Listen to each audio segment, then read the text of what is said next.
Hello again, folks. A few weeks ago, Boris Johnson resigned as Prime Minister of the UK without finishing a full term. The herd instinct is powerful. When the herd moves, it moves. And, my friends, in politics, no one is remotely indispensable. Johnson took the job from Theresa May, who resigned as Prime Minister 3 years earlier. I do so with no ill will, but with enormous and enduring gratitude to have had the opportunity to serve the country I love. May got the gig after her predecessor, David Cameron, also stepped aside, although he was at least into his second term. I love this country and I feel honoured to have served it. Here in Australia, leaders tend to just get knifed. Scott Morrison was the first Prime Minister here to last a full term since John Howard some 15 years ago. Which brings me to Joe Biden. In the most recent Gallup poll, Biden's average approval rating by the sixth quarter was stacked up against all elected presidents going back to Eisenhower. Biden had the lowest average approval rating out of all of them up until this point.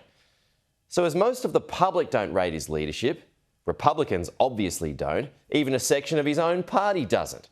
Some have asked, should he just resign? It's been a while for a US president, and it's happened just the once. I shall resign the presidency effective at noon tomorrow. Vice President Ford will be sworn in as president at that hour in this office. And there is a link between the two. According to a recent Newsweek piece, Gallup found the mood of the nation is the worst it's been in any midterm election year since 1974.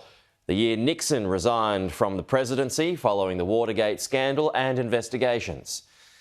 The American people are being let down again by a president who was elected to heal the nation after years of division, with ever-present health and fitness concerns, a failed domestic agenda, foreign policy errors led by the disastrous Afghanistan exit, which only emboldened Vladimir Putin to invade Ukraine.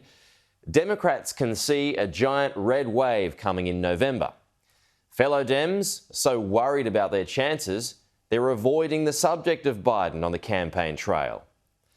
As inflation continues to shoot north, his signature piece of legislation, the Build Back Better plan, was a flop.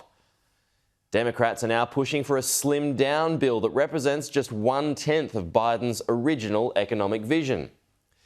The president seemingly can't do anything right. Not even stay upright on a bike.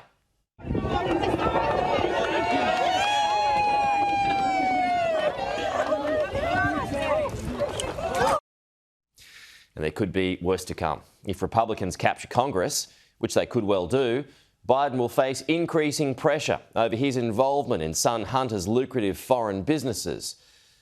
But as far as the White House is concerned, there's nothing to see here. The president intends to run in 2024. We are a long ways away from that.